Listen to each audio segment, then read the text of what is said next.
Hey everyone, welcome back to my channel, welcome back to another video, and today we are going to be talking about one of my favourite television series of all time. Truly, in my opinion, one of, if not the greatest TV series ever made. I think this show is a masterpiece, like genuinely in every aspect.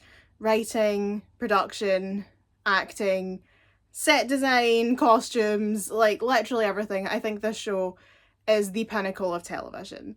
I would go to war for this show. Like, I will sing the praises of this program or this series of TV movies, however you would like to categorize it.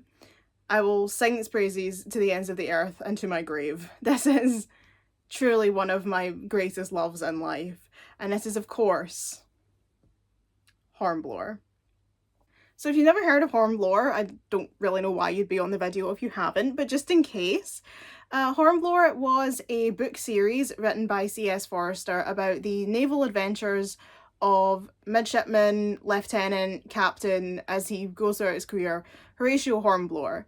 And yes, that really is his name. It's an infernal piece of bad luck for him.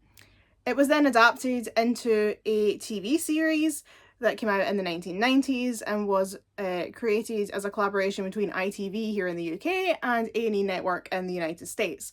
It was one of the most expensive TV series ever made. It cost literal millions to make. They built an entire, like, 18th century ship of the line from scratch. They had to go all over the world. They actually filmed on the sea. And when they filmed scenes, in order to film it with the backdrop that they needed, they would film all of the scenes with the ship facing one way, and then they would go off and spend like however long, and I think it was hours, turning the ship around, and then they would refilm all of the scenes with the cameras facing the other way so that they could film the scene from both angles with the same backdrop. It was one of the biggest, most challenging TV series ever to make, and it paid off, because if you ask me, I think it's truly the greatest show ever made, and I absolutely love it. So today what I want to do is rank all 8 films, episodes, whatever you want to call them, from worst to best. Now, I have to say, there is no such thing as a bad episode of Hornblower. The series is, incredibly well written, and I love it to bits, but I do have a tier ranking for this. I do have preferences, I do have opinions, and so considering I do love to rank things, I'm going to do a ranking here today, and the way that I'm going to do it is we're going to rank them, I'm going to talk about them in order from worst to best, but I'm basically just going to review them. I'm going to give you all my thoughts on each episode, so it's sort of a rank and it's sort of a review, it's both. It's basically just an excuse for me to babble on for however long this takes about my favourite thing. So come with me into the world of Hornblower. And without further ado, let's get into it. So coming in at 8th place on our list, it is the 8th episode, funnily enough. As much as I don't think there's such a thing as a bad episode of Hornblower, Duty is definitely the episode that I enjoy the least. Duty is the second part of Series 3, although the 2 episodes aren't as closely tied together as Mutiny and Retribution were in Series 2. The only parts that really carry over from Loyalty into Duty are the main villain and Horatio's relationship with Mariah. Other than that, they are 2 pretty much completely separate stories, which is why Duty is here, but Loyalty is much further up the list.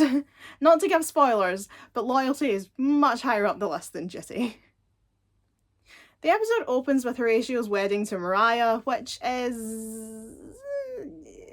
well, it's really fun to get to see Pellew being like Mr. Dad, and he's like doing the toast and just getting his wedding on, and Matthews gets all the men together to pull Horatio's carriage for him and Mariah, and it's very sweet. I like the wedding scene a lot. Like, it's very cute, and it's nice to see a nice kind of happy occasion, considering, Hornblower has a lot of sad times, and it's nice to see something happy occurring. But It's also horrifically awkward because you just know while you're watching it that Horatio doesn't actually want to get married, and he's only going through with it because he gave Mariah his word. He literally has a conversation with Bush before he's, like, while they're in the church and he's about to step up to the altar, where he basically admits that he doesn't actually want to go through with the wedding. And Bush points out, there's still time. You can stop this. And he's like, I can't. I gave her my word. And we all know that Horatio, if he's anything at all, he's a man of his word. So even though he has no actual desire to go through with this wedding and be a married man, he does it anyway, which definitely puts a dark cloud over the wedding. As much as it's very cute, it's a very enjoyable scene. In the back of your mind, you're just cringing so hard because you know that this is not what Horatio wants. And unfortunately, Mariah isn't aware of that, and she thinks this is the loveliest, the best day of her life, the day she marries the man of her dreams, and he just does not feel the same way. Because Horatio can't do anything in life without Pellew turning up and giving him work, Pellew tasks Horatio with tracking down a lost ship, one captained by our old friend Bracegirdle from the Indefatigable. It's really nice seeing a Series 1 character return, because there are so many characters in Hornblower that just sort of disappear and never come back, Presumably they just get other jobs, transfer to other ships, that kind of thing. Like, people like Aldroyd and other people. There are others that just, they were there and then they weren't. And so for me, I'm really happy that we get to see Bracegirdle, but unfortunately he dies later on in the episode, and that's that. So we don't get him for all that long, which is a real shame because Bracegirdle was great. The rest of the episode is concerned with the Hotspur picking up a couple from a jolly boat in the middle of the sea. The pair are a Swiss man and his American wife, but everyone in the ship is suspicious of the man's accent. Of course, he speaks with a French accent, considering that French is one of the official languages of Switzerland, so they don't really have any reason to doubt his story, but they're very suspicious of anyone who speaks French or has a French accent because we're in the middle of the Napoleonic War. And so Hornblower allows the man and his wife to stay on the ship as guests. Of course, the accent that they all should have been suspicious of is the wife's. Look, I've seen people online defend the actress's attempt at an American accent as being authentic for the time period, and I have no idea whether that's true or not. I do not know what an American accent sounded like in the early 1800s. I'm not a social linguist, right? All I know is that to my ear, it sounds terrible, and it's really distracting. I made a joke once on Tumblr about what the episodes would be called if they were in the style of Friends, and I called this one the one with the bad American accent, because unfortunately it is really the most memorable part of the entire episode, at least for me. And I found myself rewinding all of Betsy's scenes because I was so busy being mystified by her bizarre accent I wasn't actually listening to a word she said. It's very, very off-putting. Pellew finds out that the Admiralty has put out orders for the couple to be rescued, and they identify the man as being French, not Swiss. Eventually, Horatio himself figures that out too, and he figures out something else. Betsy has been wearing a locket with a bee on it. A bee is in, like, the insect, not the letter B. And at first, Horatio presumes that it's, it's supposed to be, like, a bee because of B. Like, it's a B to symbolise the letter B for her name, Betsy. But of course, Betsy isn't a real name. Betsy is short for Elizabeth. And so it really should be an E that's on her locket. Unless her surname begins with a B. And that is when we find out what her surname is. Bonaparte. Yes, the couple are in fact Jerome Bonaparte, Napoleon's younger brother, and his wife Elizabeth Patterson Bonaparte. Of course, Horatio is furious. Not only has this couple lied, taken advantage of his good nature and his hospitality, but they're related to Napoleon. They've put the whole fleet in danger, and they're probably spies. So he demands that they are put in irons and taken below. But as it turns out, they actually weren't spying on the British fleet. Just as in real life, Jerome married Betsy against his brother's wishes and is currently not on good terms with him. He has no desire to sabotage the Navy. He's just trying to get away so that he can be with his wife. In the end, Horatio is told to put Jerome on a ship to France and Betsy on a ship back to America, so he does. And that's it. That's the whole story. It doesn't do anything. It all seems so dramatic, you know? Who is this man? Is he really French? What's he hiding? And then we find out he's Napoleon Bonaparte's flesh and blood brother. The brother of the enemy on Hornblower's ship. Like, it seems like that's going to be a huge drama. Like, that's going to be something that's really exciting. But then it's okay, because he doesn't actually have an issue with the Navy, and he's not doing anything, and he's not trying to spy, and he's actually just perfectly chill and just wanted a lift out of the country. And I suppose you could call that a plot twist in itself. It's like, oh my god, it's Bonaparte's brother, but the plot twist is that he's not evil. But like, boring. That's not really a very good twist, because it's Hornblower. You're expecting something exciting to happen. So if the story is like, we're suspicious of the couple, finding out that they are suspicious but then it doesn't really matter, it's just such an anticlimax, you know? It just has no oomph. It's just like, oh. And then they just leave. And that's it. That's the whole story. And it's the most pointless story of the entire series, if you ask me. It bores me to tears. And her accent also brings me to tears. The rest of the episode is concerned with the Hotspur fighting against the army led by the traitor from the previous episode. But this isn't particularly interesting either. There's an Irishman named Maguire who seems like a decent guy, but then he betrays the Hotspur to the French. That's also not that interesting. The episode is ultimately concluded by Horatio causing two enemy ships to crash into each other, and the enemy just falls to his death. Woohoo, we're saved. Overall, the story in this episode is, in my opinion, the weakest of the entire series. But that's not the only thing for me that puts it in last place. It's also massively dragged down by how unbearable Horatio is to watch. I know that the Forrester estate felt that Horatio was straying too far from his book counterpart, which was why they asked for Archie to be written out.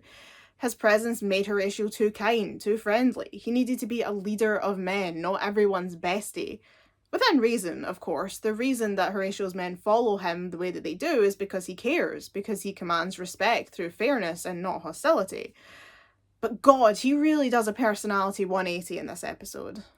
Now, to be fair, it's not unjustified. We have to remember that in the past couple of years, Horatio's best friend died after taking the blame for something that Horatio probably did. He became jobless during peacetime and ended up penniless. He unknowingly hired a spy to work on his ship. He had to flog one of his most loyal men for something it turned out he didn't do. He lost a midshipman in battle, and a man that he respected and looked up to revealed himself to be a traitor and then shot himself in the head right in front of Horatio. Oh, and on top of all of that, he's just married a woman that he doesn't really love and didn't want to marry. So it's completely realistic for him to be a bit cagey at this point in time. It's just not pleasant to watch. Horatio is outright cruel to Betsy before he even knows that she's lying to him. He's harsh on his men, he's rude to Bush, who's supposedly his best friend, he condemns Dottie to death for an accident, and he treats Mariah, his new wife, like absolute shit. He actually tells Mariah at one point that he would rather be on his ship than be with her. Which, like, might be true, but you shouldn't say it. Horatio is my favourite character in the show. You would be forgiven for assuming it's Archie, considering the way I ramble on about him in general and will later in this video, but it's not. It's Horatio. But this isn't the Horatio Hornblower that I know and love. This is a dickhead. He does get better at the end, allowing Betsy to leave and giving her Dottie as a gift, which frees Dottie from facing death back in England, but even so, it's uncomfortable watching. Duty also suffers from the severe budget cuts that Series 3 encountered. The backdrops are very obviously green screen, and the snow on the episode is just the set painted white. I wish I was kidding. It's really embarrassing. So yeah, Duty is not my favourite episode. But speaking of Frenchmen and dickheads, let's move on to number 7 on this list. In 7th place, we have The Frogs and the Lobsters. There's a lot to love about The Frogs and the Lobsters, and part of me actually feels bad ranking it this low, but you'll understand why when I get into it, because you'll realise how many criticisms I've got when I start reading this script. The Frogs and the Lobsters sees newly promoted Lieutenant Hornblower tasked with aiding a mission to bring French Royalist General Francois de Charette to Quiberon, along with a platoon of British Army Redcoats. However, the orders are stolen by French spies, putting the whole operation at risk. Hornblower and his small group of men, consisting of the usual suspects, Archie, Matthews, Styles, Aldroyd, and a bunch of unnamed NPCs, are all sent inland to the town of Musilac, with instructions to blow up the bridge if the French revolutionaries attack. Honestly, this is the best part of the episode. Everything that happens at the bridge is great. We get a load of really enjoyable Archie moments, Horatio spinning around on a horse, Styles using a sword wearing a hat as a decoy, Major Lord Edrington, or as we like to call him in the fandom, Edgy. It's when we get into the Musilac town that things go south. Colonel Marquis de Montcouton used to live in Musilac and had feudal authority there before he went off to fight with Charette and the Loyalists. He's now returning to the town during this expedition, and it does not go well. When Montcouton arrives in his old village, he discovers that the linen merchant is now the mayor. But what's worse, while he has been gone, the villagers have ransacked his home and taken everything that they could use. For Montcouton, the last straw is finding out that his prized art collection was used as firewood. Because obviously, art is more important than surviving a war. That's how it works, that everyone knows that. The villagers should have just died, really. He comes storming out of his house, shoots the new mayor, and then goes to shoot a literal child for singing La Marseillaise. It's a whole mess. And it gets worse. The Marquis is supposed to be aiding Hornblower and Charette with the fight against the revolutionaries, but he doesn't. Instead, he sets up a desk in the town square and methodically condemns each person in the town to death by the guillotine that he brought with him. And then spends the rest of the episode sitting around executing people and being utterly intransigent anytime Horatio suggests him helping to defend his own town. The thing about Hornblower is that it's always produced really exceptional villains. Whether they are deeply disturbed bullies like Simpson or complex anti-villains like Captain Sawyer, the rogues gallery in Hornblower is impressive. Except for Montcouton. The thing about the Marquis is that there's no depth to him. He's just a ruthless killer. Yeah, okay, he's angry about his paintings, but this is insanity. He's not complex, he doesn't really have any layers, he just stomps about, offends people, sends everyone to the guillotine and yells, "Vive la roi!" And don't get me wrong, Anthony Sher chews the scenery like it's Hubba Bubba in this episode, but the character just isn't interesting in my opinion. He's just really, really annoying. At least it's satisfying when he gets his head chopped off by his own guillotine. The Marquis isn't the only reason that the Musilac scenes in this episode are lackluster, though. There's also Mariette. Mariette is a school teacher who tries to protect the children from Montcouton. However, she was previously a servant in his house, so she gets drafted in to serve dinner for the Marquis, Hornblower, and Edrington. Somehow, after having encountered Horatio a whole 3 times in the entire episode, the pair decide that they are in love, and Horatio keeps going to her house in order to make out with her. Mariette has no real personality, and her only lines are things like, "Protect us, Mr. Hornblower, they're going to kill us," and "What's that?" when there's like an explosion outside. She's a pointless character, and the romance adds nothing to the episode. If anything, it just slows it down. It also, in my opinion, feels really out of character for Horatio to become so hung up on a woman, especially when we see how distant he is in his marriage later in the series, and that's a woman that he has far more of a connection with than Mariette. I don't know the story that this episode was based on, I don't know if Mariette was even in the books, but to me it just feels off. I can totally see Horatio wanting to protect an innocent woman, but staying over in a chair at her house to watch her sleep and running off to make out with her when he should be doing his job just doesn't seem like the Horatio Hornblower that we know. The only good thing about Mariette is that when she gets shot, we get the beautiful scene of Archie running over a bridge that's about to explode so he can rescue Horatio, and them outrunning the explosion together. She's also played by Nicole from the Citron adverts, which was allegedly very exciting for all the men in the cast, but means nothing to me. I have no idea what that is. In the History Hack podcast, Jamie and Ewan both talk about how excited all of the men were to find out they were getting to work with Nicole from the Citron adverts. And I googled it, and they were from the 90s, obviously, because this show was made in the 90s. It was before my time. I have no idea what they're talking about. But apparently she was a big deal at the time. On the plus side, this episode is very beautiful to look at. The sea is gorgeous, the countryside is luscious and green, the redcoats marching around always looks phenomenal. And I found out via an Elder Scrolls meme on Instagram that the music that plays whenever we see the British Army in this episode is called Fife and Drum, and it is a certified bop.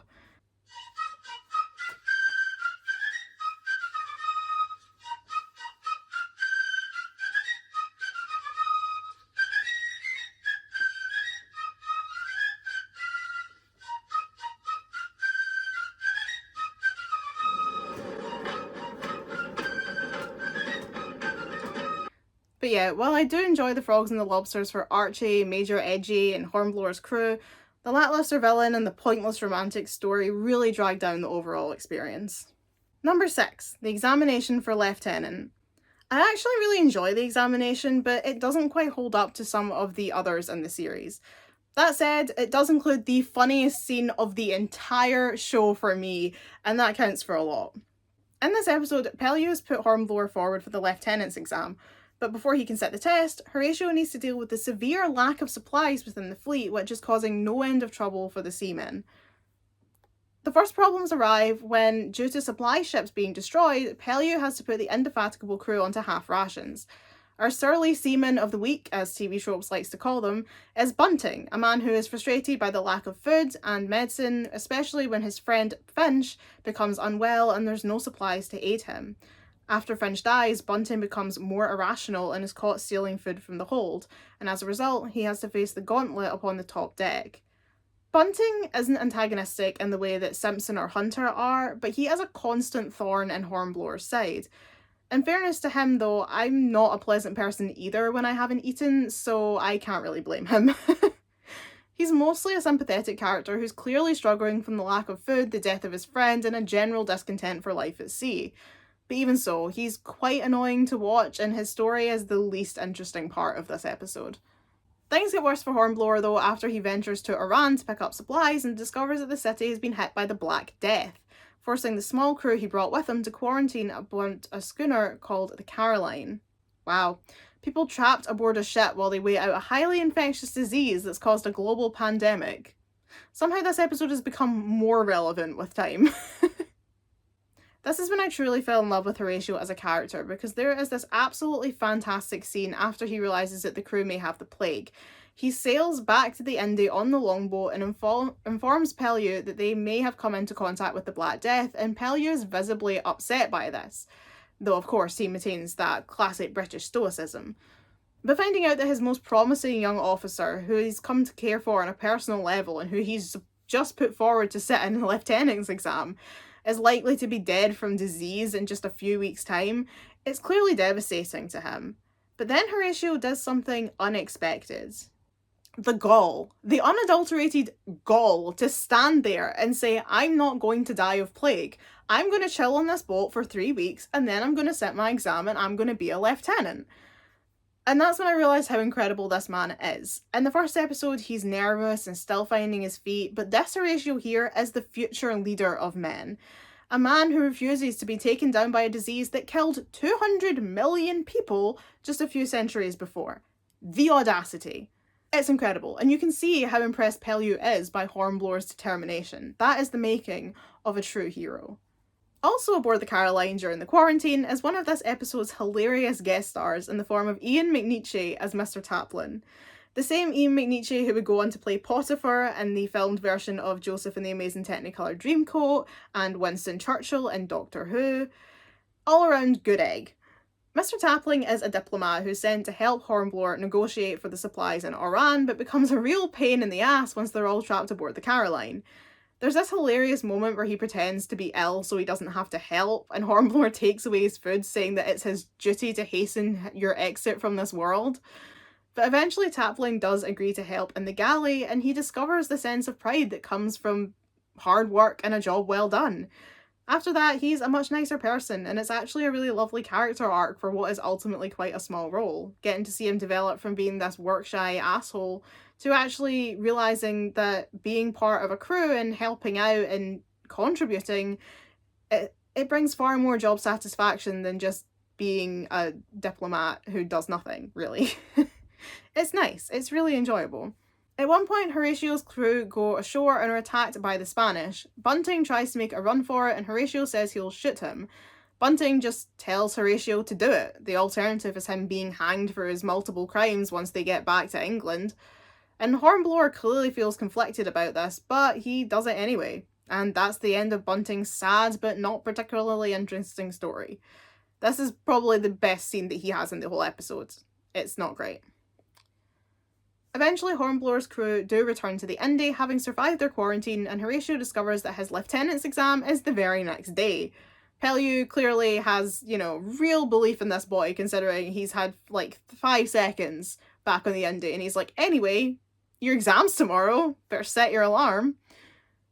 When Horatio gets to the exam board room, school, I don't know where they set this, the Admiralty, when he gets to the exam, he discovers that the examiners are Harvey of the Dockyard, who, I don't know who that is. They say that as if I'm meant to know what that is. I don't know who that is. Black Charlie Hammond, who will become relevant later, and Dreadnought Foster. And that brings us to this episode's other hilarious guest star, Dennis Lawson as Captain Dreadnought Foster. Hornblower first encounters Foster at the start of the episode when the Indy rescues him from a shipwreck, and instantly he reveals himself to be a total dick. He affirms this later on when, whilst aboard the Caroline, Hornblower once again encounters Foster. This time, Foster demands some of the supplies that Hornblower has on board the Caroline. Hornblower refuses to hand them over because he doesn't want to give plague-infected supplies to another ship and just spread plague throughout the entire fleet. But Foster doesn't care about that, which just shocks Horatio. And it really shows us that Foster is the anti-Pellew. He's the opposite of Pellew, a man who believes that the ends justify the means and doesn't care if lives are lost in the pursuit of victory, even if those lives are of his own men. But damn, Dennis plays this role with the sass of a Disney villain, and it is just priceless to watch. Horatio's nerves get the better of him in the exam room, and he can't answer the questions, which Foster just takes great pleasure in watching. But then, just as the examiners are about to throw him out, Horatio spots something out of the window. A Spanish fire ship heading directly towards the British fleet. Hornblower and Foster team up to board the ship and steer it away from the British frigates. And then we get the funniest scene of the entire series. Everything about this is golden. Give Dennis Lawson and Ian McElhinney their Oscars right now. This is a cinematic masterpiece. This should be hung in the Louvre. A few years ago, I was actually at a Comic-Con and Ian McElhinney was there, and so was Ian McNeechy, of all people. It was really weird, because I saw them sitting together, they were sitting next to each other at the panel, the bit where you do the signatures, and I was just like, look, it's Hammond and Tapling. Even though they weren't in a scene together in that episode, it was just they were in the same episode of Hornblower. And I actually kind of regret, I was like, Ian McElhinney was obviously there for Game of Thrones, and I actually do kind of regret not going up and being like, sign my Hornblower book or something, just so that I could ask him about that scene. I would have loved to go up to him and be like, please tell me what was going through your mind when you and Dennis Lawson were doing that scene, because it is the funniest thing I've ever witnessed, and I should have asked him. If I ever go to a con and Ian McElhinney is back, I shall ask him. I will make a point of doing it. Anyway, in the end, Horatio doesn't pass his exam, obviously, but due to his heroic efforts with the fire ship, he maintains his status as acting lieutenant and is allowed to resit the exam. Like I said, I do really like this episode. I love Captain Foster as a villain, Mr. Tapling's a great side character with his own little arc, Finch's death is a total gut punch, and the ending with the fire ships is a real spectacle to behold. And also, like I said, the whole story with the plague is actually far more relevant now. The last time I watched this episode, before I did my rewatch to make this video, was pre-pandemic. And so watching it back in a post-pandemic world really made this episode hit home in a way that it hadn't before. The idea of being quarantined in a small space with people and you can't escape them and you might end up all dying was is something that I understand far more now than I did when I watched that episode originally. So I do think it's a really great episode, but Bunting's story is kind of weak. It doesn't add a lot. The most interesting parts are the plague storyline and the fire ships, whereas Bunting's storyline feels like they just sort of needed something to bulk out the runtime. They needed a surly seaman of the week, since that seems to be a kind of theme in this show. But it does show the realities of life at sea, I suppose, but I mean, so do a lot of other more interesting storylines throughout the series. Number 5, the even chance. Back to where it all began. It is January 1793, and the 17-year-old Horatio Hornblower steps onto the deck of the Justinian and almost instantly becomes known as the midshipman who was seasick in Spithead. Honestly, as first episodes go, the even chance is pretty perfect. It sees fantastic introductions to Horatio and Pellew as characters, it gives you a good sense of what the situation was for the Navy at the time, and it tells you that in a way that you can understand even if you have no knowledge of the Napoleonic Wars, like I did before I started watching this series. And it includes arguably the most memorable villain of the entire series. What we quickly learn about Horatio is that 1, he has begun his naval career later than most men, which is a source of embarrassment. 2, he has no sea legs whatsoever, which is a source of embarrassment. And 3, he only got his posting on the Justinian because the captain knows his father, which is a source of embarrassment. So he really doesn't get off on a good foot here. And of course, things quickly get worse when senior midshipman Jack Simpson returns to the Justinian from another ship and decides that this nervous, seasick teenager is his new plaything. I think if you ask any Hornblower fan what villain sticks out most in their mind, they would say Simpson. I made the argument earlier in this video that a villain should have motivations and not just be evil for evil's sake, but Simpson is sort of the exception to the rule. He doesn't really have clear reasons for being such a terrible person, but I think that's kind of the point. He's just a bully, just a classic school bully who tortures other people to make himself feel important. And probably out of jealousy. He keeps getting promoted to acting lieutenant, failing, and then being demoted back down to midshipman. Meanwhile, these new starts are joining all bright-eyed and bushy-tailed and will probably rise above him soon enough. So he has to break their spirits first. He has to keep them in their place. And I think that makes him a good villain because we all recognise him. We've all met someone in our lives just like Simpson, whether it was a child in the playground when we were a kid, or a bully in the high school cafeteria, or someone in the workplace who made us feel bad about ourselves every day when we walked into the office. Not speaking from experience at all. So we can relate to Horatio and Archie's experience because we've all been there. That said, Simpson is particularly cruel even for a bully. He forces Horatio to dance for him, physically beats him, he has the other midshipmen wake him through the night so that he's always too tired to work effectively, taunts him by saying he's a fancier of boys and that his mother works as a prostitute. To be fair, Horatio is a fancier of boys, namely Archie and Bush, but never mind that. Poor Archie has it even worse though. We don't find out how Simpson abused Archie before Horatio arrived on the ship, but we do know it was severe enough that the mere sight of Simpson, the mere fact that he is back on the ship, triggers Archie's epilepsy and causes him to have really violent seizures. It's tragic, and we can only imagine what caused him to become so traumatized by this man. The look of terror on his face when Simpson first walks into the room is enough to know that it must have been awful. Whilst we know Horatio goes on to be a very capable officer, at this point in the series it really seems like he's not cut out for a career in the Navy. And he clearly thinks so too, considering he contemplates unaliving himself. The only reason he doesn't go through with it is because being the midshipman who got seasick in Spithead and then killed himself only weeks into his service would probably be the single most pathetic legacy in Navy history. So when Horatio is accused of cheating at cards by Simpson, he sees an opportunity. He challenges Simpson to a duel. He tells Archie and Clayton that he has an even chance. Either Simpson dies and they're all free of his torture, or Horatio dies and then he got to die without the humiliation of bringing it upon himself. But his idea doesn't pan out because Clayton and Archie go in Horatio's place and Clayton ends up dying instead. The logic there from Clayton was really that he's the oldest midshipman, it should really be his responsibility to take out Simpson, not this 17-year-old boy who just got here. It's a really emotional sequence of events. But on the plus side, as Horatio emerges from the bar after Clayton dies, Archie comes bounding up like an excited golden retriever to tell Horatio that the French have killed their king and they are officially at war. And as it turns out, they're being redeployed to another ship, the HMS Indefatigable, captained by Sir Edward Pellew. We see Hornblower leading a small crew, including the best boys Matthews and Styles, to sail a captured French ship to port. He tricks the French captain into believing that he can't understand the instructions to his crew when, as we later discover, Horatio speaks perfect French. He throws his compass overboard and surrenders his navigational chart to the French captain, but having already plotted the wrong position.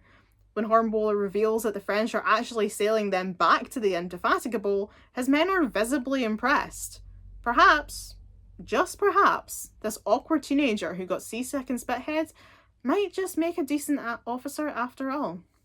Later, the Indefatigable discovers the remains of the Justinian, which has been sunk by a French warship, the Papillon.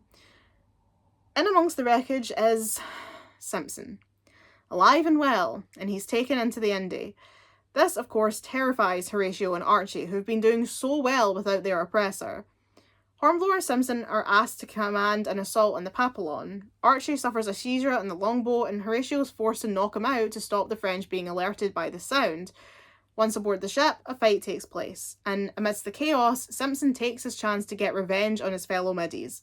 He releases the ropes that were tying the longboat to the ship, causing Archie to float away into the night ocean. And then Simpson shoots Horatio, causing him to fall off of the rigging and into the sea. But of course, the benefit of not being a total dickhead to your colleagues is that when you get into trouble, they're actually inclined to help you, and so Finch jumps into the sea and rescues Horatio. Later, Horatio tells the lieutenants that Simpson tried to murder him. Again, because Horatio isn't a dickhead, the lieutenants actually believe him. Unfortunately, they then die minutes later. Lieutenant Eccleston hands command to Horatio, despite Simpson being the superior officer. Horatio commands that Simpson be taken below and put in irons. Simpson argues that he should be in charge, but none of the men listen. Hornblower inspires loyalty in his men, and they've already chosen who will lead them. And it's not Jack. Back in the Indy, Simpson demands a duel as satisfaction for Horatio's accusation, and Pellew agrees. On the beach, Simpson breaks the 10 duel commandments and fires at Horatio before the count is finished. Horatio is given a free shot, but decides not to take it, telling Jack that he isn't worth the powder. Jack is furious at this slight and attempts to stab Horatio in the back as he walks away, but then he's suddenly hit by a stray bullet and collapses to the ground. And on the rocks above, Bracegirdle congratulates Pellew on his aim.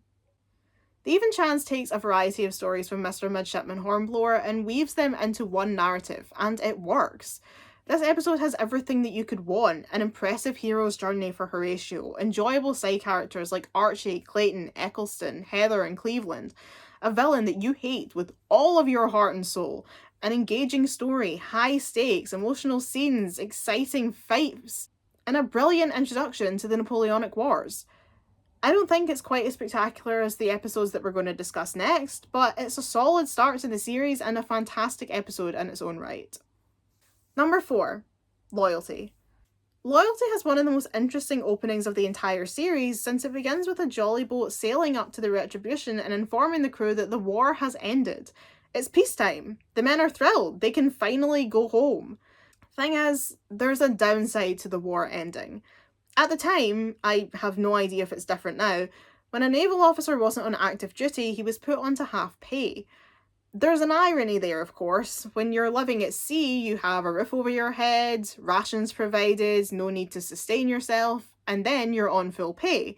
But when you're on land and actually need lodgings, food, clothing, furniture, all that kind of stuff, they put you on half pay.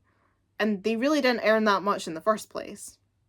And so we cut to months later where we see Hornblower, who has presumably been saving every penny so that he could avoid this day, selling his precious sword. And to add insult to injury, he doesn't even get much for it, since 1, nobody needs a naval sword during peacetime, and 2, every other officer of the Navy had the same idea, meaning there's an abundance of swords and no one purchasing them. As Horatio makes his way back through the town, he collides with another man. At first, Horatio doesn't recognise this person who just scolded him for not looking where he's going, but when he stops and says, "Sir?" Horatio turns back and looks into the face of one William Bush. This is the best meet cute, and it reduces me to a pile of embarrassing giggles every single time. The first time I saw this, I was a mess. Turns out I'm a Hotspur husband's girl. Who knew? Horatio immediately invites Bush back to his lodgings, and then takes him to a gentleman's club where he plays whist with Admiral Pellew and Captain Hammond. And there, Hammond introduces his nephew, Jack Hammond, who's a huge fan of Hornblower and about to begin his naval career as a midshipman.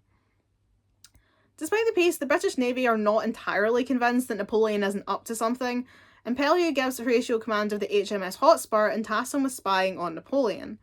Horatio starts putting his crew together. He asks Bush to be his first lieutenant, which is adorable because Horatio was worried that Bush would say no, and Bush was worried that Horatio wouldn't ask. Husbands! There's a funny moment where Matthews and Styles board the ship and immediately head for the upper decks without having been formally employed. And they just clearly assume that considering they've served alongside Horatio for a decade now, that they automatically will be accepted into the crew. Bush says they can always find a place for Matthews, but he's less enthused about accepting Styles. It's clear in the previous episodes that Bush doesn't really like Styles, but he is one of Horatio's most loyal men, so Horatio gives him the job of the ship's steward. Styles tells Horatio that he's worked in kitchens for the last 3 months, so he should be great for the job. He just neglects to tell Horatio that these were prison kitchens, where the quality of the food is not exactly Michelin star. The crew is also joined by 3 new characters: Midshipman Jack Hammond, who we met earlier, an Irish midshipman named Orrock, and an Irishman named Wolfe, who joins Matthew's section. It should be noted that at the start of the episode, before we found out about the peace, the Retribution crew were in Irish waters and they came upon an Irish revolutionary. I wonder if these new Irish characters will have any connection to that seemingly unimportant moment.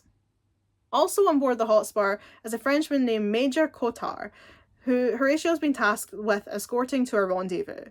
Everyone is naturally suspicious of him because he is French, but the Admiralty are sure he is to be trusted. The theme of this episode is very much loyalty, just like the title suggests. The major overarching question is, who can Hornblower trust? The Major, who's from the same country as Napoleon, the men from Ireland, a country which has many people who hate the British with a passion, his own crew. Who can he trust?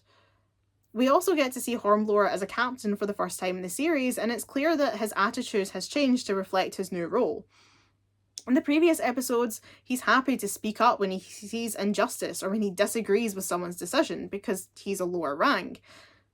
But now that he's in charge, he needs people to see him as a strong leader that doesn't back down or question his decisions. Heavy is the head that wears the crown, however, as he soon finds himself in a difficult position. The ship's galley explodes in a fireball, which is obviously incredibly dangerous on a ship made of wood. Horatio blames Styles for this, considering he is the cook and nobody else would have any reason to be touching the stove. But Styles is adamant that he didn't do it. He shut the cooker door. He knows he did. But Horatio can't be seen to not punish someone who almost lit the entire ship on fire, and he can't really show favoritism to someone that he's been friends with for a decade either, so he has Styles flogged. And to make matters worse, Matthews has to do it. It's a horrible scene that really shows how being a captain is different from being a lieutenant. We remember in the previous episode, Horatio was always trying to stand up for Wellard. He tried to take the weight off of Wellard, to take the blame for his crimes so that he would have to suffer the consequences. But here, he has no option. He can't take this pain from Styles or Matthews because he's captain, and this is what being a captain is all about. As a lieutenant, he would protect his men from punishment, but as a captain, he's the one doing the punishing. It's emotional, and you can see that it weighs on Horatio too. But even after the flogging, Styles still maintains his innocence. Could it really have been someone else? The Hotspur arrives at the rendezvous point to find no sign of Cottard's contact. At first, the men are wary that Cottard was lying, but Cottard seems just as confused as everyone else as to why there's a French frigate sailing around the rendezvous point. Who fed the information to the French? Hornblower and Cottard travel further inland to spy on the French and discover a large army encampment.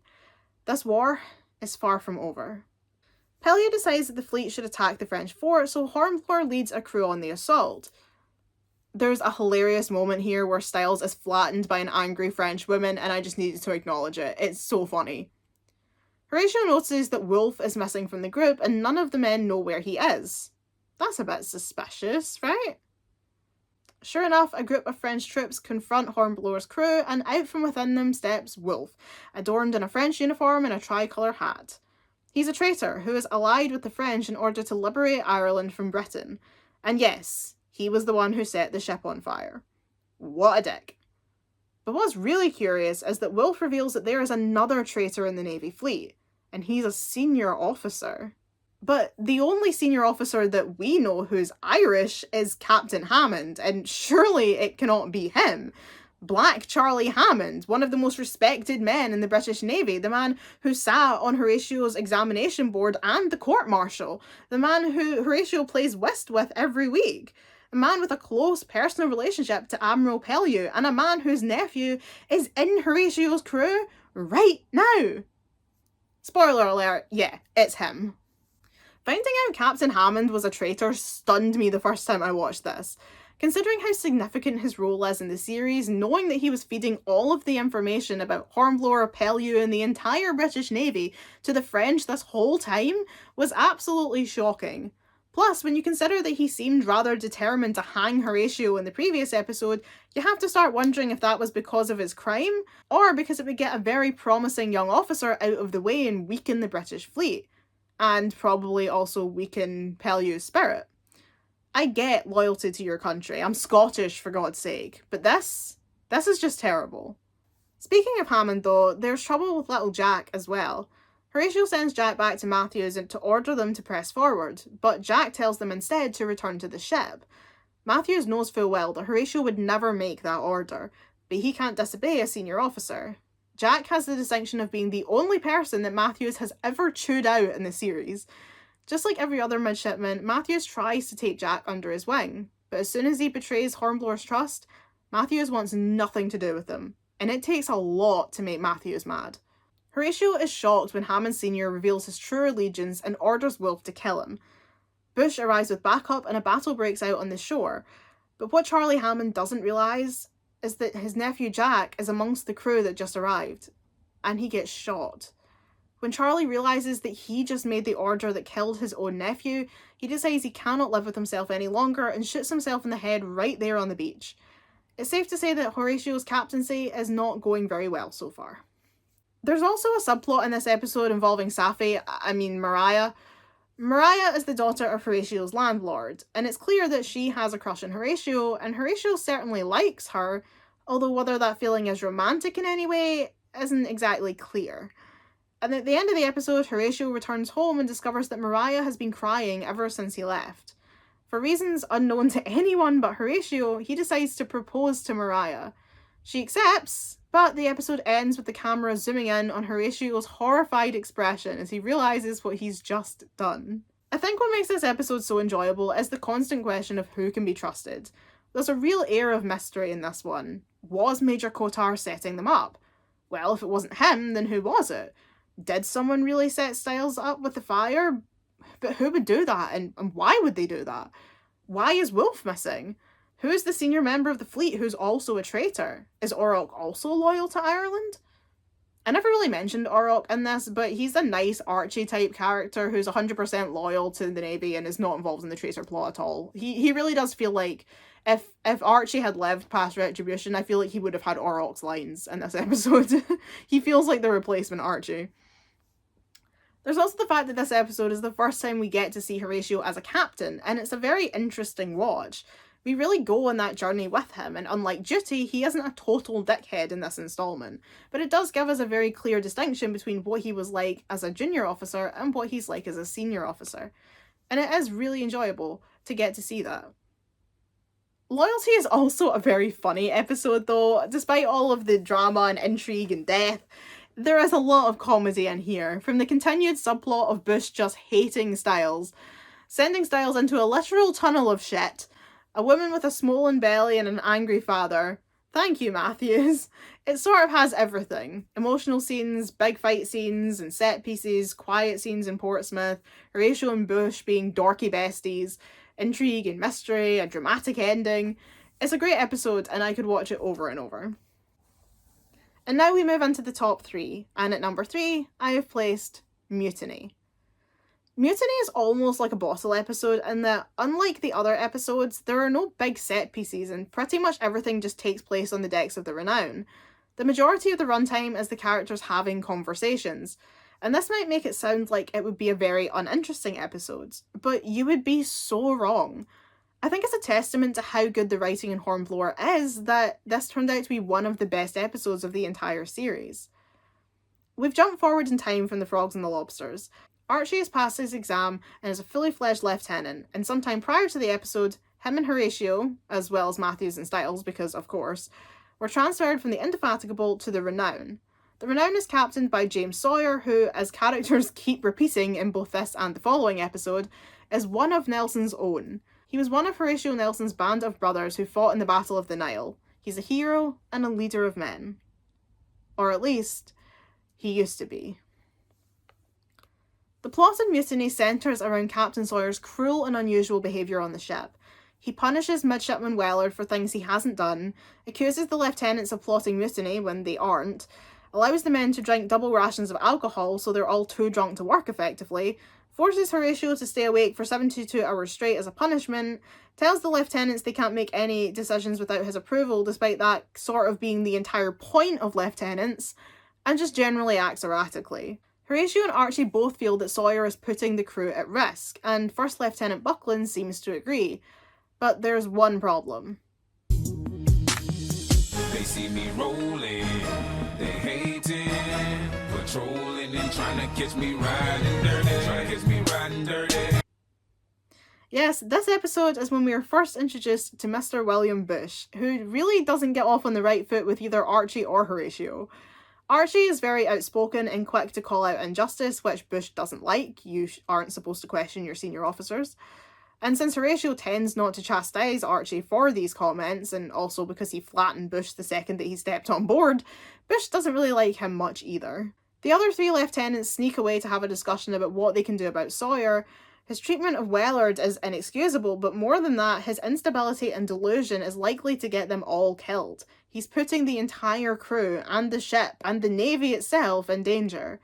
When Mr. Bush gatecrashes the meeting, they all think they're done for, but as it turns out, Bush was looking for them because he agrees. Sawyer has to be stopped. But that would be mutiny. Mutiny, defined as the open rebellion against a ship's captain, was one of the worst crimes you could commit in the Navy and was punishable by death. In fact, it was actually still punishable by death as recently as 1998 when the death penalty was abolished in the United Kingdom. As a result, Horatio and his friends know that by opposing Sawyer, they are putting their careers and their very lives at risk. But if they don't, they're probably all going to die anyway. Up on the top deck, Gunner Hobbs, a man who has served with Sawyer for many years and is unwaveringly loyal to him, notices Hornblower isn't on watch when he's supposed to be. When Wellard can't come up with a good excuse as to why, other than Horatio taking the world's longest piss, Hobbs sounds the alarm. Sawyer yells that there is black bloody mutiny happening, which, to be fair, by this point there actually is. What follows is this genuinely very tense and claustrophobic scene where the lieutenants have to try and escape the hold without being found by the Marines. And in the end, Sawyer spots Archie behind a door. Archie comes out and moves towards Captain Sawyer with his arms outstretched, and Sawyer, confused, takes a few steps backwards. But the door to the hold is open. Sawyer's heel clips over the edge of the hole. Archie and Horatio both reach out, but Sawyer falls back and lands flat on his back on the floor of the hold. Despite his head injury, Sawyer survives, but his mental state is weaker than ever, and as a result, Dr. Clive finally admits that Sawyer is not capable of captaining the ship, and so the role falls to Lieutenant Buckland, and for a minute it looks like things will be okay. But the peace does not last. Firstly, Buckland is clearly ill-equipped to be captain, and his leadership does not inspire anyone. Next, the deposition of the beloved captain has sown discord among the crew, who now refuse to show any respect to the lieutenants who launched mutiny against him. But the worst part is that Sawyer and Hobbs are convinced that someone pushed Sawyer into the hold. And if that's true, that's not just mutiny, that's attempted murder. On the History Hack podcast episode that featured Ewan Griffith and Jamie Bamber, they both said that Captain Sawyer was their favourite antagonist, with the caveat that he wasn't really a villain. And I completely agree. Sawyer is the best antagonist in the series because he genuinely doesn't have any control over his actions, and because those actions are so erratic. It's clear that his strange behaviour, aggressive outbursts, and moments of delusion are caused by dementia. Anyone who's had a loved one who suffered with dementia will be able to recognise these signs. Sawyer is a tragic villain. We want to hate him for the way that he's treating his men, particularly Little Wellard, but it's hard to hate a man whose mental state is obviously deteriorating and who is, as is clear in David Warner's performance, genuinely terrified of himself. He knows his mind isn't working the way it's supposed to be, and he is so afraid of that. And the more scared he gets, the more he lashes out, because he's just so confused as to why he can't make sense of what's going on. He thinks everyone's against him because he's confused. He's lost all sense of what's really going on, and that is terrifying, because deep down inside himself, he's still him. But his brain and his body, and nothing is quite working the way it's supposed to, and the signals aren't getting to where they're supposed to be, and inside there's just this poor man screaming because he can't understand why his brain isn't working the way that it's supposed to. And that only continues and becomes more heartbreaking in the next episode. The other villain in this episode is Hobbs, but again, he's not really a villain either. He's a man who sees his captain more like a father, just like Horatio and Pellew. And he's just as terrified watching the man that he revered fall apart at the seams.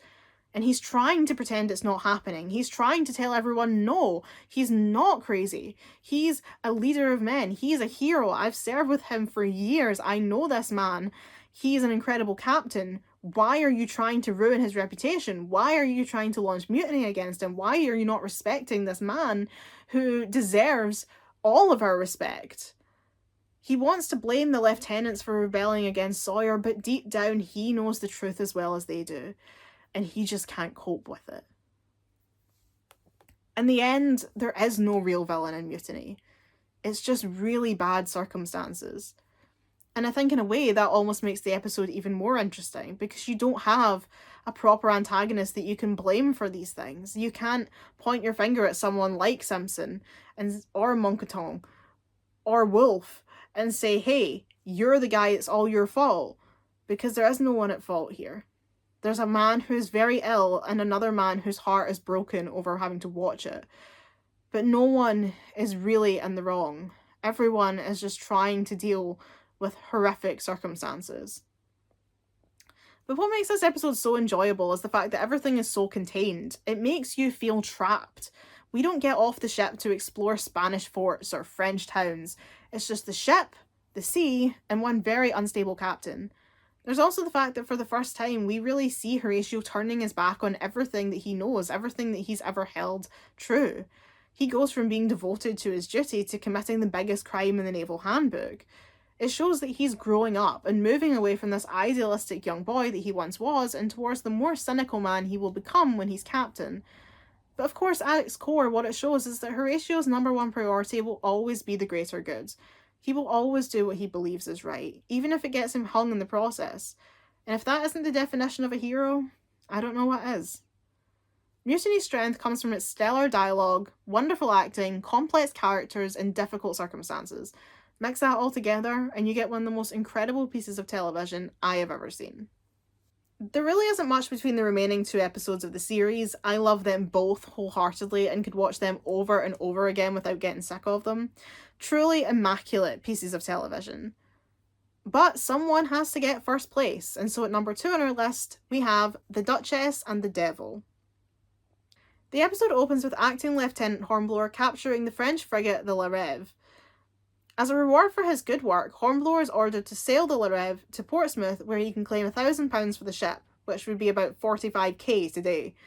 Horatio is also tasked with carrying some dispatches to the Admiralty. Dispatches so important that if the ship is boarded, he is to toss them into the sea.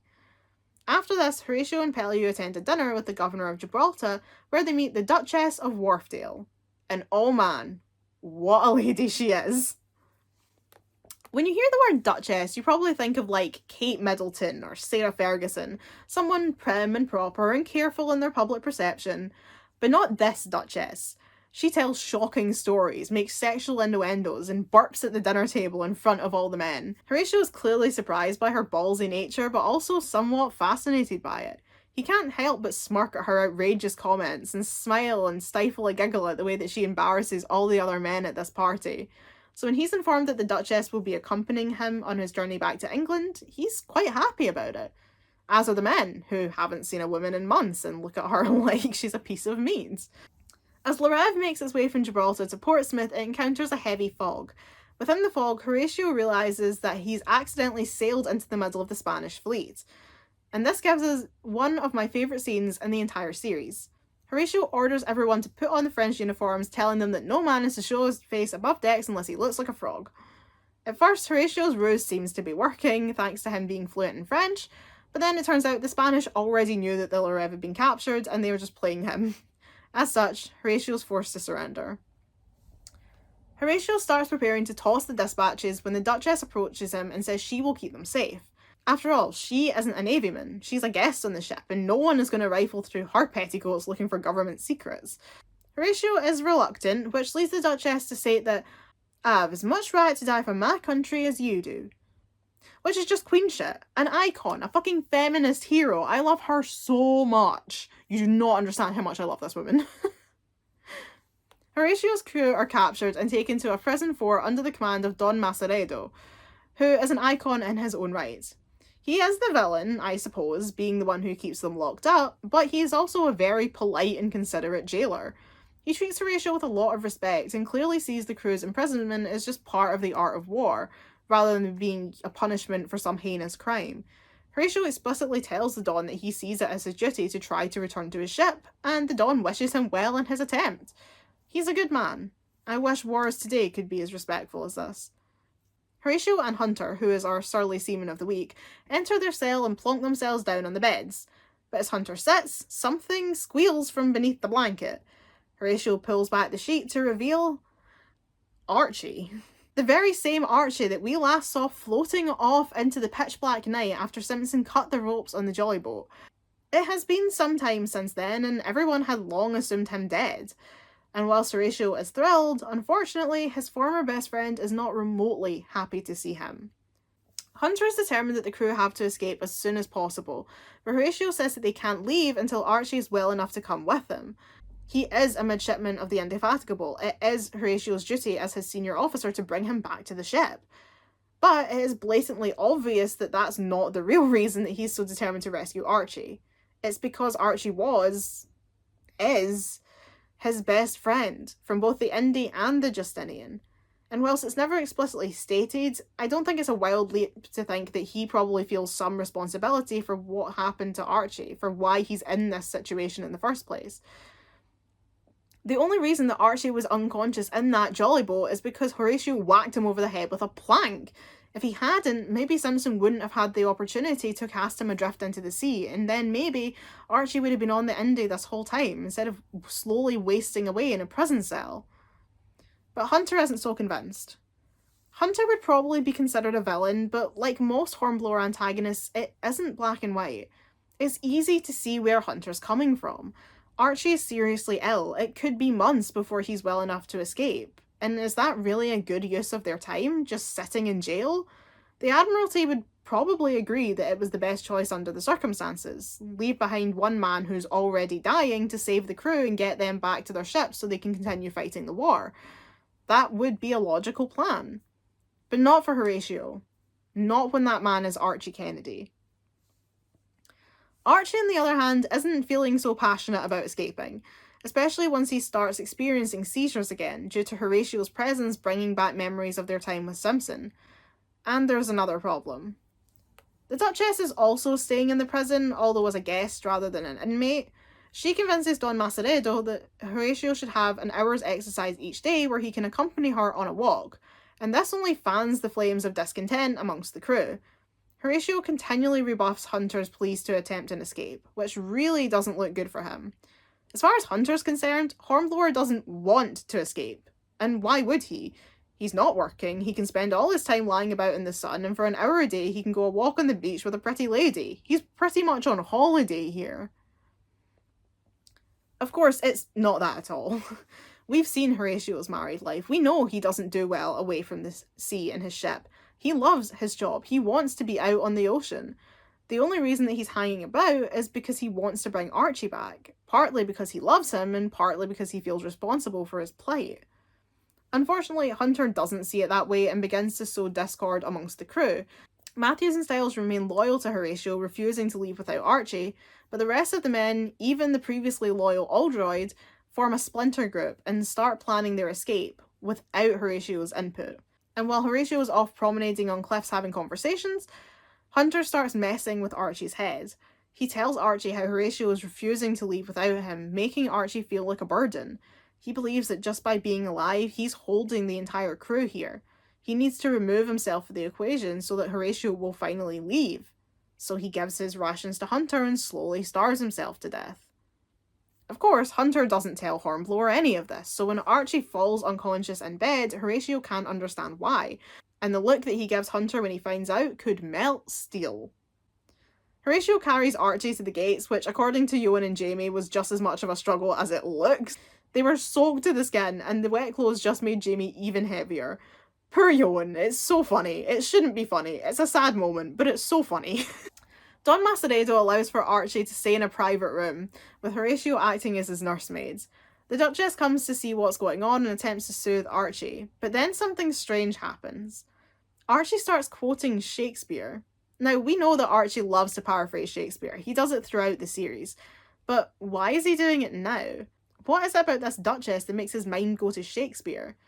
He's probably just delirious. Right? Horatio spends the next god knows how long trying to nurse Archie back to health in some of the best scenes of the entire series. The scenes in Archie's room are the definition of why these characters and their bond are so beloved by the fan base. The writing and acting in these scenes is incredible and a big part of what makes this episode so special.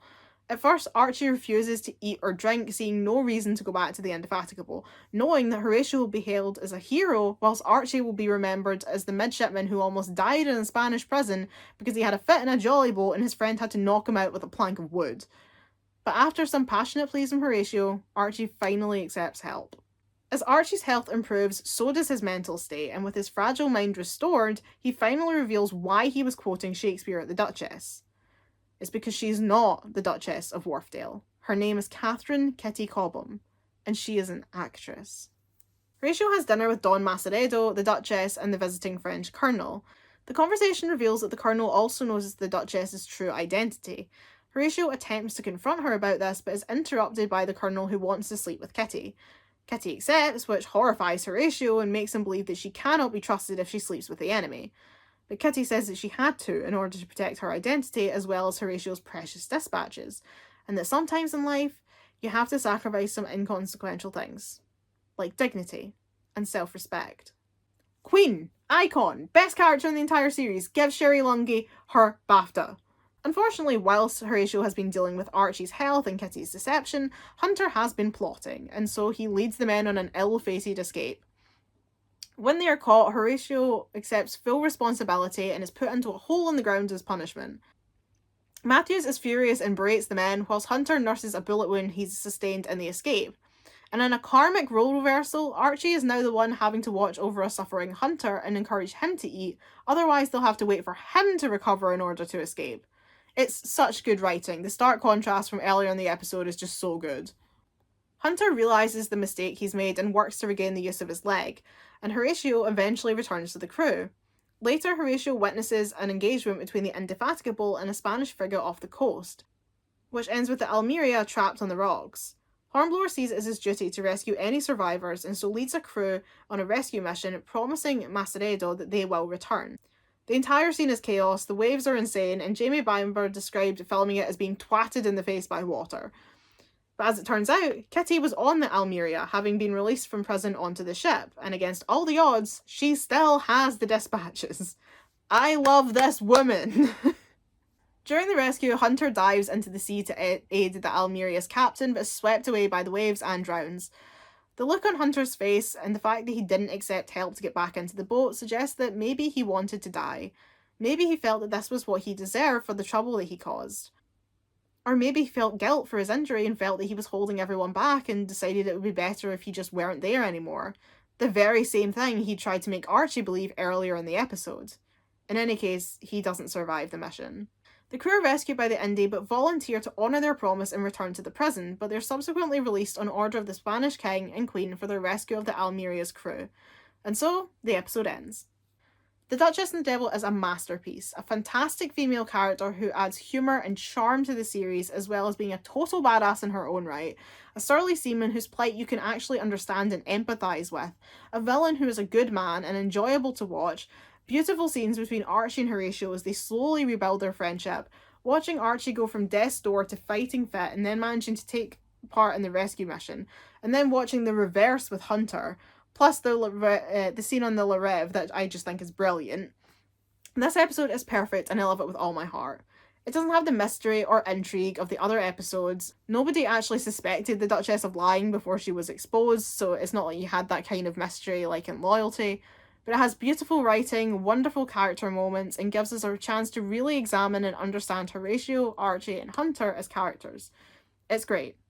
And I mean, taking my critical thinking review hat off for a second and just speaking from the heart, the reason that I love The Duchess and the Devil is because my favourite part of this series is the relationship between Archie and Horatio. That is the thing that is the most enjoyable. And while I certainly love episodes that Archie isn't in, or at least I love The Examination and Loyalty, I don't love Duty so much, The Duchess and the Devil is just really great because of their relationship. I love it for the Duchess. She is one of my favourite characters. But I also love it to watch their relationship. The scenes that they have in this episode are so good. And on a personal level, I just love their characters, their relationship. And it's just pure joy to watch it because it's like watching a love story. It is like watching a love story. If these two were opposite sex characters, everyone would read this as being romantic, is what I'm going to say. Archie and Horatio were in love, and I'm not accepting commentary on that. He was in love with Archie, Archie died, and then he fell in love with Bush, and that's the end of it. That's the truth of the matter. Let's move on. We now come to the number 1 spot, the best episode of Hornblower, the creme de la creme. And if you've been keeping track, you will already know that it is Retribution. Let me say right off the bat that I don't necessarily think Retribution had the best storyline of the series, but what it lacks in a strong plot, it makes up for in pretty much every other aspect. Retribution is the most visually impressive, the funniest, and the most heart-wrenching episode of the series, and the fact that it manages to be all 3 of those things at once is exactly why it's my favourite episode. In Kingston, Hornblower and Buckland are on trial for the mutiny on board the Renown. Archie and Bush are both in the infirmary, whilst Wellard is nowhere to be seen. Just what happened on that ship? The tribunal is made up of Captain Hammond, Captain Collins, and Commodore Pellew. Pellew, of course, wants to see Horatio liberated, whilst Hammond wants to see him hang. And now we know why. We flash back to where mutiny left off. Buckland is acting captain of the Renown, and the crew have just failed in their assault of a Spanish fort. Hornblower decides that they should try again at night. With Sawyer no longer in command, 30 of his men desert the ship, but are later found dead on the beach, having been killed by rebel slaves. Buckland's incompetence leads to a fight breaking out between the Renown and the slave, which alerts the Spanish to Hornblower's crew. The assault on the fort is one of the funniest and most chaotic scenes of the entire series. From Bush yelling at Styles, Horatio and the men dropping Wellard on his head into a tunnel, the man on the tower making out with his missus, with Archie watching. You used to be afraid of heights, Mr. Hornblower. Nothing's changed, Mr. Kennedy. Bush talking about turnips. Matthews yelling, softly now, quiet as you can. The conversation about blacksmith and Horatio not understanding humour, and then of course the 3 lieutenants jumping off of a cliff together. It's just hilarious. It's all hilarious. It's all huge and explosions and chaos, and it's great. There's also an emotional moment though tied in there somewhere where Buckland commands Horatio to set the charges alight. And despite Bush pointing out that he is the senior officer, it should really be him doing it, Buckland is determined it has to be Horatio. This is obviously because Buckland by now hates Horatio and blames him for everything that has gone wrong. And despite the fact that Buckland was just as complicit in trying to throw mutiny over Sawyer, and it's not his fault, Horatio's fault, that Buckland is a shit captain. That's Buckland's fault. But after a sad farewell with Archie, Horatio heads into the fort. But ho! Who is this climbing the stairs? Speak, apparition! Why, it's only Misters Kennedy and Bush! It's just such a sweet moment. Meanwhile, on the Renown, Sawyer is restrained in a straitjacket and his mental state is clearly worsening. He's singing sea shanties so loud that the entire ship can hear him, which is very funny, But it's also incredibly sad, as we can see how far he's fallen. And finally, Hobbs can see it too. Hobbs is particularly heartbreaking in this episode because you can see how much he's struggling with the reality that Sawyer is not well and he will never be the leader of men that he once was. Hobbs clearly sees Sawyer like a father, like we said, just the same way that Horatio and Pellew see each other like father and son. And if it was Horatio and Pellew in this position, we would all be devastated for them. It doesn't matter that Sawyer and Hobbs are the antagonists of this story. It's still brutal to watch, it's still heartbreaking, and it's still a tragic story of a man whose mental state, whose dementia is worsening, and who is losing grip of everything that he once was. The most difficult thing, or one of the most difficult things about dementia, is watching someone lose who they were. Start to not only forget who other people were, but forget who they are. Forget what it is that they stand for, the things that they love, how to do their favourite hobbies, just lose everything about themselves until they're just a shell of who they used to be.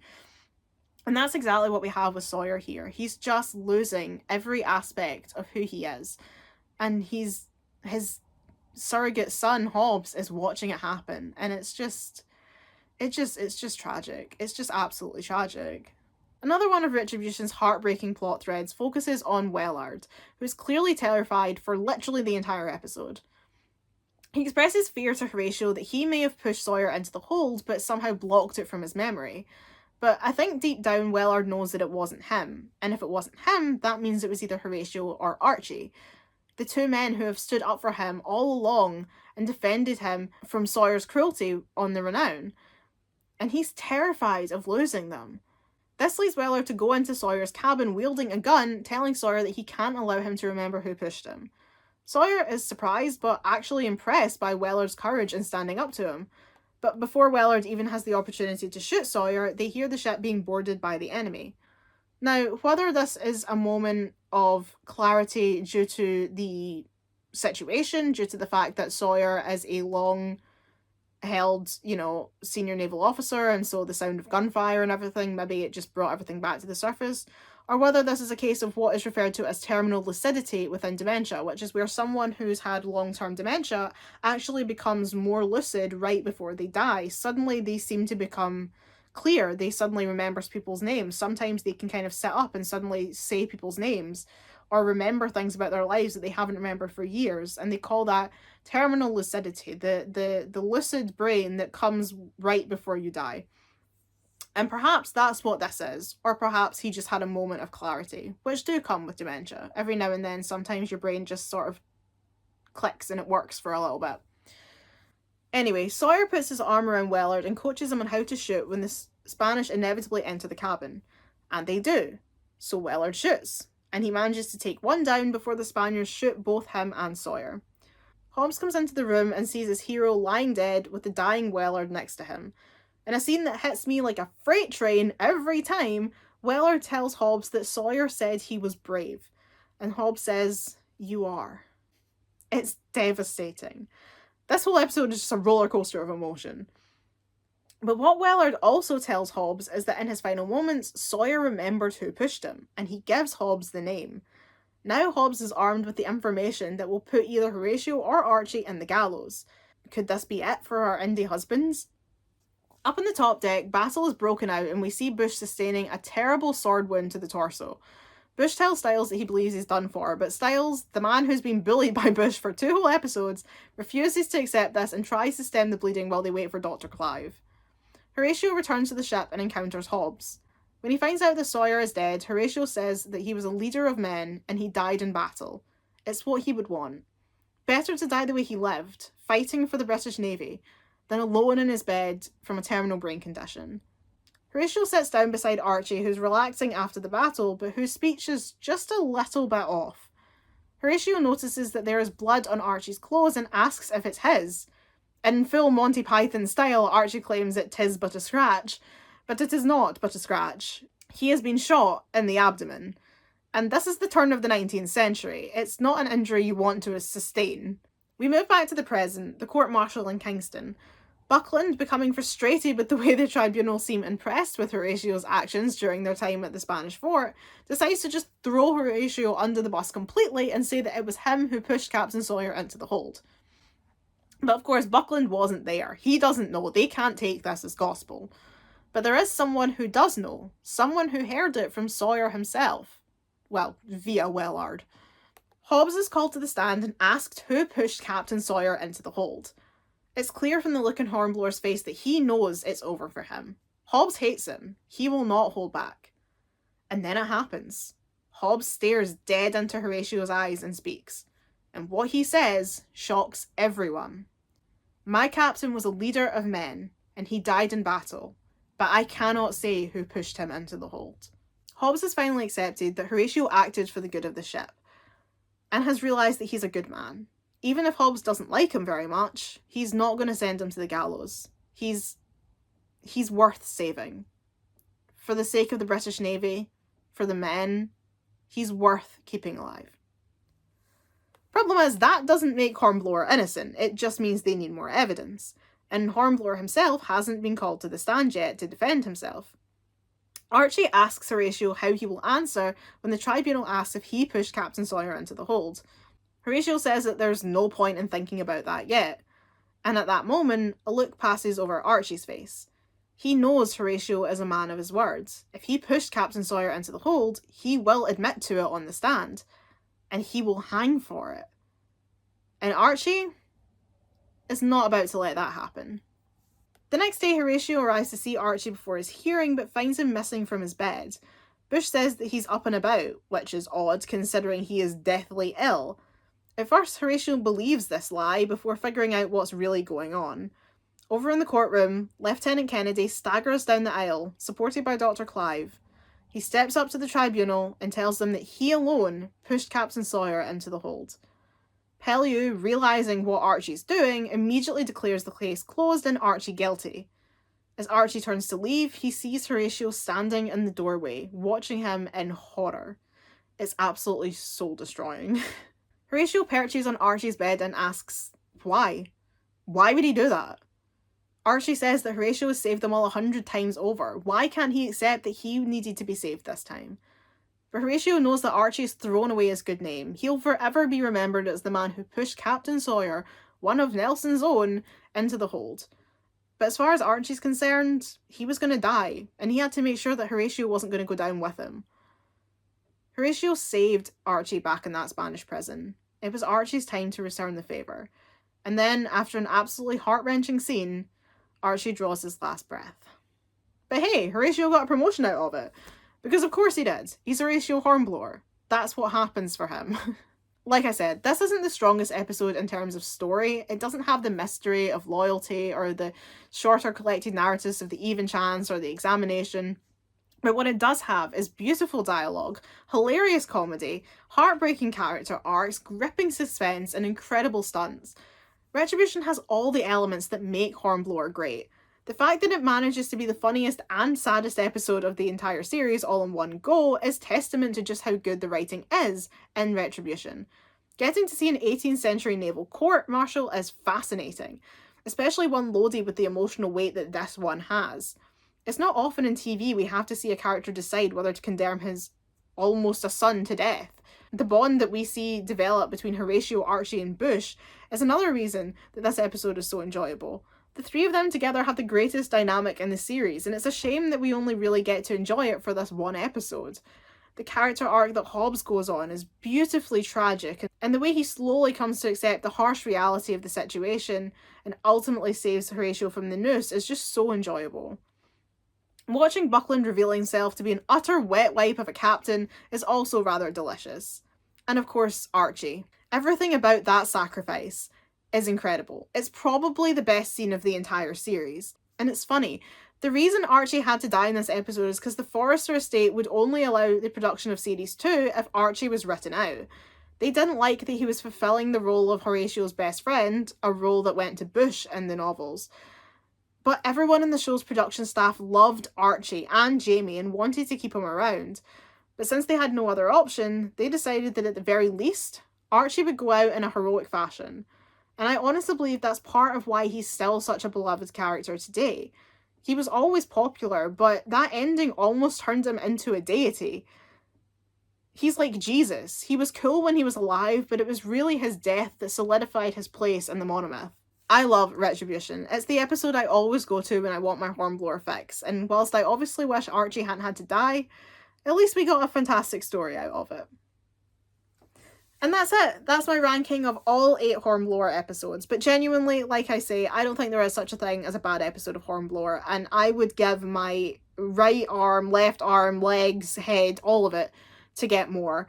I know that Ioan Gruffudd has fought for years to get more Hornblower. He has really tried, and I remember he said that when he was working on Liar, obviously that was an ITV show, and so since he was already in ITV, he sort of went to the ITV bosses and was like, hey, now that I'm like on a really popular show for you guys, do you want to fund more of Hornblower? And obviously we're now in 2023 and that hasn't materialized. But what I will say is that I know that with the intense level of love that Ioan Gruffudd has for this series, he is not, I don't think he'll ever give up his fight to get more Hornblower. And the great thing about Hornblower is that because Forrester wrote stories for all of Hornblower's life, it doesn't matter how old Ioan Gruffudd gets, because there's always going to be a story that he can still play Hornblower. He doesn't have to be able to pass as a 17-year-old, which to be fair, he never did. But he doesn't have to be midshipman, you know? He was captain by the end of the series, and Hornblower just keeps succeeding. And so there'll always be stories that Ioan can play. He's only 50, you know? He's not old. He can absolutely continue on to play these characters, play this character, and I hope beyond hope that we might one day get even just a one-off special for Christmas or something, you know? Because I think this series was an absolute masterpiece, and if you for some reason watch this video and you haven't watched Hornblower, I do highly recommend it. It's very, very enjoyable. And yeah, that's really all I have to say. So I'm going to head off now. Thank you for watching. If you are a Hornblower fan, do let me know what your thoughts are on my ranking in the comments. Let me know what your favourite episode of Hornblower is. Let me know if you are a bigger Hotspur Husbands or Indie Husbands shipper. And I will see you in the next one. Bye, everyone.